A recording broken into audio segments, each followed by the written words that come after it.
جہیز کی جڑ کاٹی جائے۔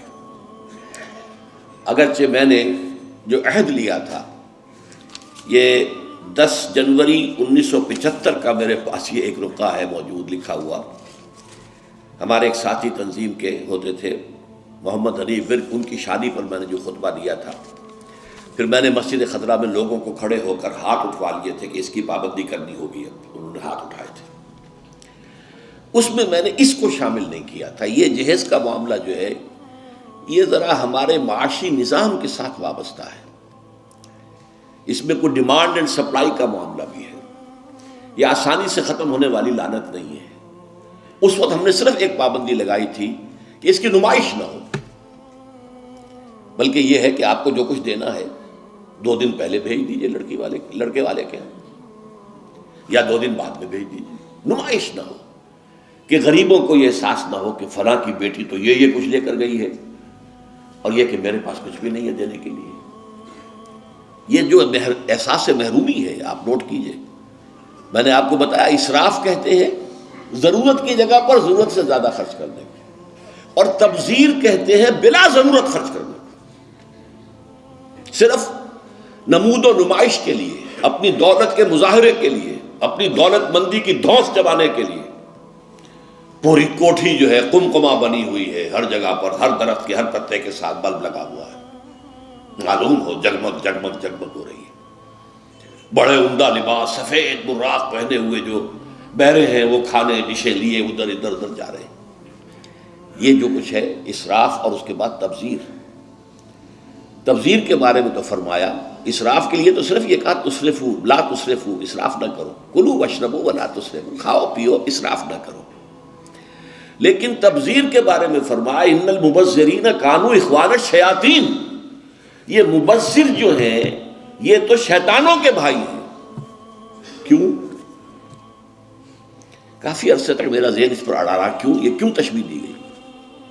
پھر بات کھلی سورہ مائدہ میں جا کر، شراب کی حرمت کے ضمن میں الفاظ آئے، انما یرید الشیطان ان یوقع بینکم العداوۃ والبغضاء فی الخمر والمیسر، یہ شیطان یہ چاہتا ہے مسلمانوں کہ تمہارے اندر آپس میں بغض اور دشمنی پیدا کر دے شراب کے ذریعے اور جوئے کے ذریعے۔ شیطان چاہتا یہی ہے۔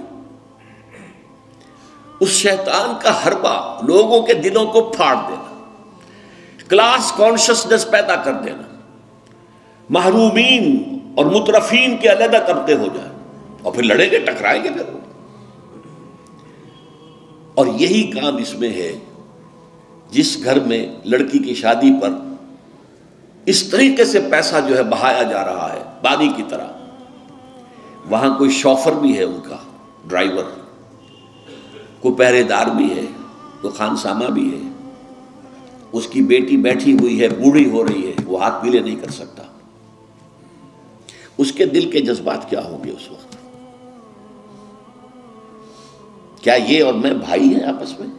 انما المومنون اخوۃ، یہ واز کہنے کی بات ہے، یہ سب ڈھکوسلے ہیں، انما المومنون اخوۃ، یہ ہم بھائی ہیں۔ میری بیٹی بوڑھی ہو رہی ہے، ہاتھ پیلے نہیں کر سکتا، اور ان کے ہاں دولت جو ہے وہ پانی کی طرح بہ رہی ہے۔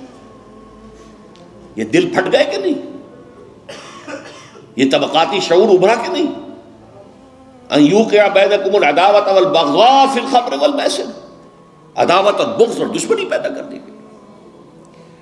بہرحال 5ویں چیز میں عرض کر رہا تھا، جہیز، اس زمن میں چونکہ ایک بہت بڑا مغالطہ ہمارے ہاں لوگوں نے پیدا کر دیا ہے، حضرت فاطمہ رضی اللہ تعالی عنہا کے جہیز کا ذکر کر کے۔ اسلام میں قطعاً کسی جہیز کا کوئی تصور نہیں، جو میں کہہ چکا ہوں فلسفہ یہ ہے، لڑکی والے پر کوئی 1 پیسے کا بوجھ نہیں آنا چاہیے۔ حضرت فاطمہ کے جہیز کا معاملہ کیا تھا کہ ان کی شادی اس اعتبار سے یونیک تھی کہ لڑکی کے والد حضور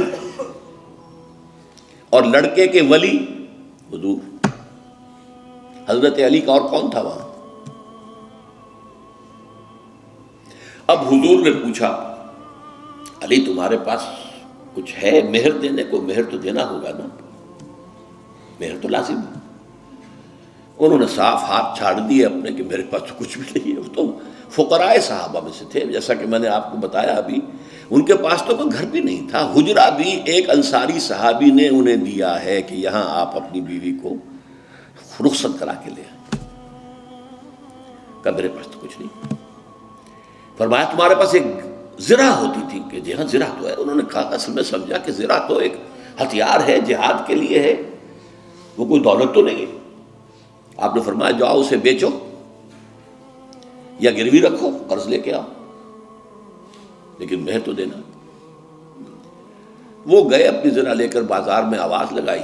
حضرت عثمان نے خرید لیا 30 دینار یا درہم، جو بھی ہے اس میں رقم کا میں یقین سے نہیں کہہ سکتا، اور بعد میں پھر واپس کر دی.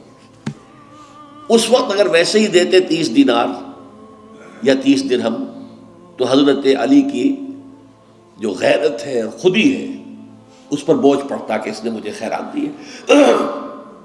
اس وقت تو خرید لی تاکہ کوئی بوجھ نہ ہو. میں نے زرہ بیچی ہے، پیسے لیے، بعد میں واپس کر دی ہدیۃً، کہ یہ آپ کی زرہ واپس. وہ لا کے حضور کے سامنے پیسے رکھ دیے گئے. حضور نے کچھ تو گھر کے اندر بھجوائے کہ فاطمہ کے لیے کوئی خوشبو، کوئی تیاری، کوئی اچھے کپڑے کو بنائے، اور باقی سے وہ سامان بنا دیا. ایک گدا جس میں کھجور کی چھال بھری ہوئی تھی، 2 تکیے کھجور کی چھال کے، ایک مشکیزہ پانی لانے کے لیے کنویں سے، ایک چکی جو یا گندم جو بھی ہوگی پیسنی ہوگی، 1-2 بالوئی سے برتن، بس. یہ ہے جہیز. اور یہ حضرت علی نے جو مہر کی رقم پیش کی تھی اس میں سے حضور نے بنا کر دیا. وہ رقم جو ہے حضرت فاطمہ کا حق تھا نا، مہر تو لڑکی کا حق ہے، اسی کے گھر کا سامان بنا دیا. اپنے پاس سے حضور نے 1 پیسے کی کوئی شے نہیں دی. اس کے لیے یہ بھی دلیل نوٹ کر لیجئے کہ حضور کی اور بھی تو بیٹیوں کی شادی ہوئی کہ نہیں. حضرت عثمان کے گھر میں 2 بیٹیاں گئی ہیں حضور کی. پہلی بیٹی تو خیر مکے میں گئی تھی، ابھی شاید وحی کا آغاز بھی نہ ہوا ہو، میں یقین سے تو نہیں کہہ سکتا. ہو سکتا ہے کہ حضور کی نبوت کے ظہور سے پہلے شادی ہوئی ہو سکتا ہے، ممکن ہے. لیکن ایک شادی تو مدینے میں ہوئی ہے، اور حضرت عثمان کا گھر بھرا ہوا، ہر شے کا سامان موجود ہے، سامان جگہ موجود ہے. کسی جہیز کا کوئی تذکرہ ملتا ہے؟ تو یہ جہیز نہیں تھا، یہ خالص ہندوانہ تصور ہے. اور اس کی وجہ کیا ہے؟ وجہ یہ ہے کہ ہندوؤں میں لڑکی جو ہے، بیٹی جو ہے، وہ وارث نہیں ہے، اسے وراثت میں کوئی حصہ نہیں ملتا. لہذا جب اسے گھر سے رخصت کر رہے تو وہ دان دہیج، یعنی یہ ایک خیرات ہے جو دے رہے ہیں. لڑکی کا حق کوئی نہیں ہے. بلکہ راجپوتوں وغیرہ میں تو ہندوؤں کے اندر آپ کو معلوم ہونا چاہیے، لڑکا بھی صرف بڑا لڑکا وارث ہوتا تھا تاکہ زمین کے ٹکڑے نہ ہوں. 10 مربع ہیں تو 10 مربع ہی جائیں گے. چھوٹے بھائی بھی اس کے کمی کاری ہوتے تھے، بس ان کا کوئی حق نہیں. یہ اس اپنی فیوڈلزم کو برقرار رکھنے کے لیے، ورنہ 10-12 بچے ہو گئے، تقسیم ہو گیا تو فیوڈلزم تو ختم ہوا. پھر ہندوؤں کے ہاں تو یہاں تک کہ لڑکی کا تو خود سوال ہی پیدا نہیں ہوتا کہ اس کا کوئی حق ہو. تو اسلام نے حق دیا ہے، لیکن یہ ہے کہ اس کا حق ہے. باپ فوت ہوگا، اس کی وراثت میں سے حصہ اسے ملے گا. مما قل منہ او کثر، چاہے زیادہ ہو چاہے کم ہو. فریضۃ من اللہ، اللہ کی طرف سے فرض ہے، یہ لازم ہے. ماں فوت ہوگی، ماں کے آگے کوئی ہے، وراثت ہے، اس میں سے بیٹوں کو بھی، بیٹی کو بھی حصہ ملے گا.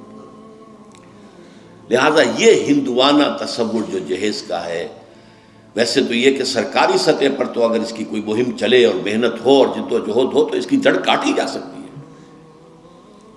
لیکن بہرحال ہم نے جو عہد لیا تھا اور جس پر کہ ہم نے پابندی کرائی ہے وہ یہ ہے کہ کم سے کم اس کی نمائش نہ ہو، دکھایا نہ جائے، تاکہ یہ کہ وہ کچھ محرومی کا تصور جو ہے لوگوں کے اندر پیدا نہ ہونے پائے.